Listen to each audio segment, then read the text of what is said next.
wabarakatuh.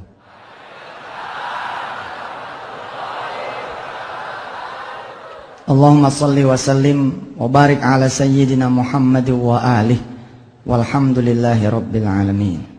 Bapak Ibu yang dirahmati Allah, kita belajar sesuatu yang ringan, tapi yang ringan ini hasilnya dahsyat. Itu dia berhasil mendapatkan dunia yang memang Allah kasih sama kita. Banyak orang bilang, oh kenapa kok sedekah dibawa-bawa ke urusan duit? Loh pertanyaannya pengen enggak? Oh sedekah dibawa-bawa ke urusan kaya? Loh pertanyaannya pengen enggak? Kalau pengen kaya, pengen rizki, pengen senang, pengen bahagia dunia dan akhirat, Allah memberikan caranya yang terbaik yang pernah kita kenal. Dua tuh, salat malam masih sedekah. Lo kenapa jadi kita nggak mau make? Ada orang bilang, waduh, jangan sholat duha karena pengen kebuka rizki. Oh salah itu. Justru kalau mau kebuka rizki itu sholat duha. Emang diperintah sama Allah, disuruh. Tapi karena kita bidunil ilmi, tanpa ilmu, menganggap itu hanya sebuah kebetulan belaka. Contoh ya, kita kan mengenal teori matematika sedekah, bahwa setiap kita memberi satu, pasti kita dapat 10. Iya toh? Tapi kan itu tidak menjadi ilmu buat kita. Kalau itu menjadi ilmu, luar biasa Pak. Nggak pernah Bapak nggak punya duit, nggak pernah. Karena kita tahu caranya untuk membuat kita jadi punya uang, tahu caranya. Sikat, sat, nanti masuk lagi. Sikat lagi, sat, masuk lagi lebih banyak. Sikat lagi, set, masuk lagi sampai nggak muat kita punya kantong. Pak Ustaz, barangkali nih ya, kalau saya sedekah 100, dapatnya 1000 kali ya. Bukannya kali, benar. Dan tidak ada penawaran terbaik di dunia ini kecuali sedekah. Dalam bidang investasi loh ya. Yang prospektusnya itu adalah langsung Al-Quranul Karim. Yang lain-lain mah prospektusnya di koran Pak. Ini mah di Quran. Abadan abada itu. Toha ma anzalna alaikal qur'ana litashqa illa tadhkiratan liman yakhsha.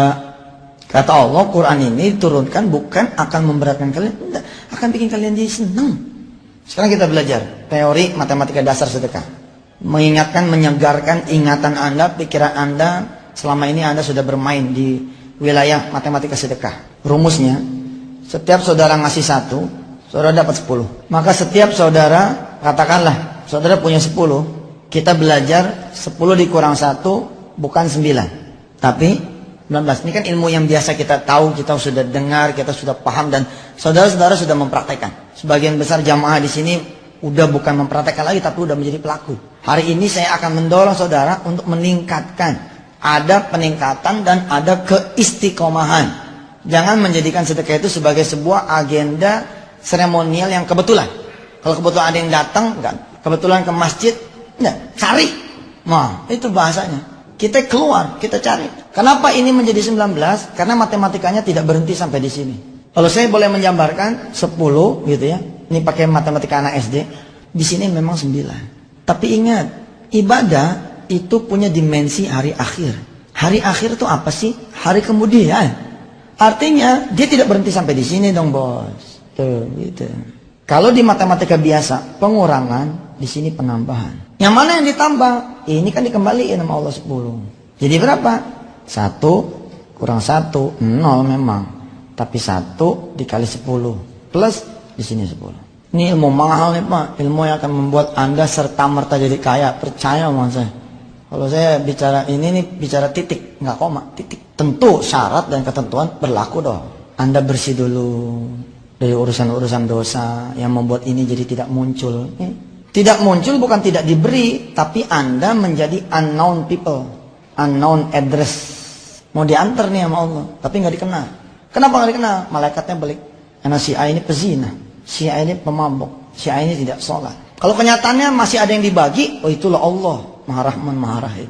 Secara teori harusnya nggak bisa dia, terhalang dia. Tapi itulah Allah, saya bilang masih ada preman yang dapat hadiah dari Allah karena dia berbuat baik. Karena memang bagi Allah kan berbuat baik buat manusia bukan karena perbuatan manusia, tapi karena irada Allah. Atas dasar matematika yang begini, kalau ininya saya ganti 2, di sini jadi berapa? 8. Di sini 20. Di sini 28. Kalau di sini saya ganti menjadi 5, 55. Sehingga matematikanya yang terjadi adalah matematika yang harusnya ajaib. 10 kurang 1 kurang 2 kurang 3 37. Kurang 4 46. Kurang 5 55. Kurang 9, 91. Kurang 10, 100. Apa enggak ajaib nih matematika? Di mana belajarnya? Di mana belajarnya matematika kayak begini? Di Al-An'am 160. Man jaa bil hasanati falahu asyru amsalihha.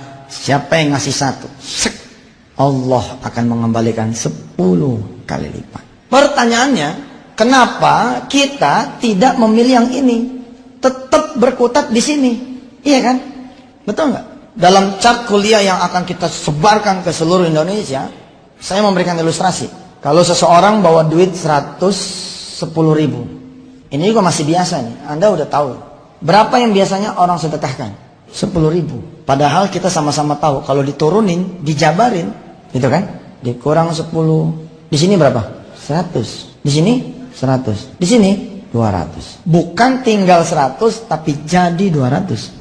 Bayangkan kalau saudara sedekah 100. Di sini jadi berapa? 10. Tapi di sini 1 juta. Di sini 1.010.000. The question is, kalau saat ini benar-benar di kantong saudara 110, yang mana yang saudara pilih? Bohong dah. Tetap yang ini. Bagaimana kita mau melompat ke the miracle? Padahal udah dibuktiin sama Allah kebenarannya, dapat. Udah dibuktiin kebenaran sama Allah, terbukti. Udah dibuktiin kebenaran sama Allah, terwujud, benar. Sehingga kita sering menutup kajian Quran, bacaan Quran dengan bacaan Shadaqallahul Azim. Maha benar Allah dengan segala firman-Nya. Tapi kenapa tetap 10 ribu? Jawabannya banyak. 1, kita takut tidak terjadi. Sehingga ini benar-benar